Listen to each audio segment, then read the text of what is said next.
ನನ್ನ ಹೆಸರು ಯಶಸ್ವಿ ಹಾಗೂ ನನ್ನ ಹೆಸರು ಜಯಂತ್. ನಾವು 8ನೇ ತರಗತಿಯಲ್ಲಿ ಓದುತ್ತಿದ್ದೇವೆ. ದೇಶದ ಗೌರವವನ್ನು ನಮ್ಮ ಕರ್ನಾಟಕದ ಮಣ್ಣು, ಸಂಸ್ಕೃತಿ, ಕಲೆ, ಸಾಹಿತ್ಯ, ವಿಜ್ಞಾನ ಎಲ್ಲ ಕ್ಷೇತ್ರಗಳಲ್ಲೂ ತನ್ನದೇ ಆದ ಆದರ್ಶವನ್ನು ನಿರ್ಮಿಸಿಕೊಂಡಿದೆ. ದೇಶದ ಗೌರವವನ್ನು ಕಾಪಾಡುತ್ತಾ ಜಗತ್ತಿನ ಮಟ್ಟದಲ್ಲಿ ಭಾರತದ ಹೆಸರನ್ನು ಎತ್ತರಕ್ಕೆ ಏರಿಸಿದ ಅನೇಕ ಹೆಮ್ಮೆಯ ಕನ್ನಡಿಗರಿದ್ದಾರೆ.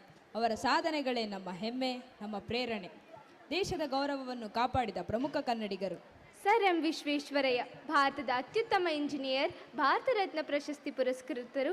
ಇವರ ನವೀನ ಯೋಜನೆಗಳು ಮತ್ತು ದೇಶಭಕ್ತಿ ಭಾರತದ ಗೌರವವನ್ನು ಉನ್ನತ ಮಟ್ಟಕ್ಕೆ ಏರಿಸಿತು. ಕುವೆಂಪು, ಕುಪ್ಪಳ್ಳಿ ವೆಂಕಟಪ್ಪ ಪುಟ್ಟಪ್ಪ, ಇವರು ನಮ್ಮ ಜಿಲ್ಲೆಯವರೇ ಆದಂತಹ ಸಾಹಿತ್ಯ ದಿಗ್ಗಜ. ಜಗತ್ತೇ ಕನ್ನಡವೆಂಬ ಧ್ಯೇಯವಿಟ್ಟ ಜನಪರ ಕವಿ, ರಾಷ್ಟ್ರಕವಿ ಹಾಗೂ ಜ್ಞಾನಪೀಠ ಪ್ರಶಸ್ತಿ ಪಡೆದವರು. ಅವರ ಸಾಹಿತ್ಯ ಭಾರತದ ಸಂಸ್ಕೃತಿ, ಮಾನವೀಯತೆ ಹಾಗೂ ಮೌಲ್ಯಗಳನ್ನು ಜಗತ್ತಿಗೆ ಪರಿಚಯಿಸಿದೆ. ಜಾವಗಲ್ ಶ್ರೀನಾಥ್, ಅನಿಲ್ ಕುಂಬ್ಳೆ, ರಾಹುಲ್ ದ್ರಾವಿಡ್ ಕ್ರೀಡಾಂಗಣದಲ್ಲಿ ಪ್ರಾಮಾಣಿಕತೆ, ಶಿಸ್ತಿನ ದಾರಿದೀಪ. ಭಾರತದ ಹೆಸರನ್ನು ಅಂತಾರಾಷ್ಟ್ರೀಯ ಮಟ್ಟದಲ್ಲಿ ಹೆಮ್ಮೆಯಿಂದ ಹೊರಳಿಸಿದವರು. ರೋಹಿಣಿ ನಿಲೇಕನಿ, ನಾರಾಯಣಮೂರ್ತಿ ಮುಂತಾದವರು ಈ ಎಲ್ಲರೂ ಐಟಿ ಕ್ಷೇತ್ರಕ್ಕೆ ಬಹುದೊಡ್ಡ ಕೊಡುಗೆಯನ್ನು ನೀಡಿದ್ದಾರೆ.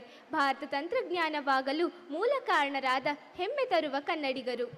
ಸಾಲು ಮರದ ತಿಮ್ಮಕ್ಕ, ಮನುಷ್ಯನಿಗೆ ಮಗು ಆಗದಿದ್ದರೂ ಪ್ರಕೃತಿಯೇ ಅವರ ಮಗು. ಅವರು ಬೆಳೆಸಿದ ಮರಗಳು ಅವರ ಜೀವನದ ಸಾರ್ಥಕತೆ, ಸಮಾಜಕ್ಕೆ ಪ್ರೇರಣೆ ಹಾಗೂ ಪರಿಸರಕ್ಕೆ ಅಮೂಲ್ಯ ಕೊಡುಗೆ. ನಮ್ಮ ವೃಕ್ಷ ಮಾತೆ ತಿಮ್ಮಕ್ಕದು. ತಮ್ಮ ಅದ್ಭುತ ಸೇವೆಗಾಗಿ ಅವರಿಗೆ ಪದ್ಮಶ್ರೀ ಪ್ರಶಸ್ತಿಯೂ ಸಂದಿದೆ. ಆದರೆ ತಿಮ್ಮಕ್ಕ ಅವರಿಗೆ ಪ್ರಶಸ್ತಿಗಳು ಮುಖ್ಯವಲ್ಲ. ಮರ ಬೆಳೆದರೆ ಭೂಮಿ ಬದುಕುತ್ತದೆ, ಜನರು ಬದುಕುತ್ತಾರೆ ಎಂಬ ಸಂದೇಶವೇ ಮುಖ್ಯ. ಅಂತರಿಕ್ಷದಿಂದ ಕ್ರೀಡೆವರೆಗೆ ಅನೇಕ ಕ್ಷೇತ್ರಗಳಲ್ಲಿ ಮಹಿಳೆಯರು ದೇಶದ ಗೌರವವನ್ನು ಎತ್ತರಕ್ಕೆ ಏರಿಸಿದ್ದಾರೆ. ಹೀಗೆ ನಾವು ನಮ್ಮ ಭವಿಷ್ಯವನ್ನು ಕಾಪಾಡೋಣ ಎಂದು ಹೇಳುತ್ತಾ, ಕನ್ನಡ ಕರ್ನಾಟಕ ಬರೀ ಭಾಷೆಯಲ್ಲ, ಬರೀ ನೆಲವಲ್ಲ, ಅದೊಂದು ಭಾವನಾತ್ಮಕ ಸಂಬಂಧ ಎಂದು ಬಿಡಿಸಲಾರದ ಬಾಂಧವ್ಯ.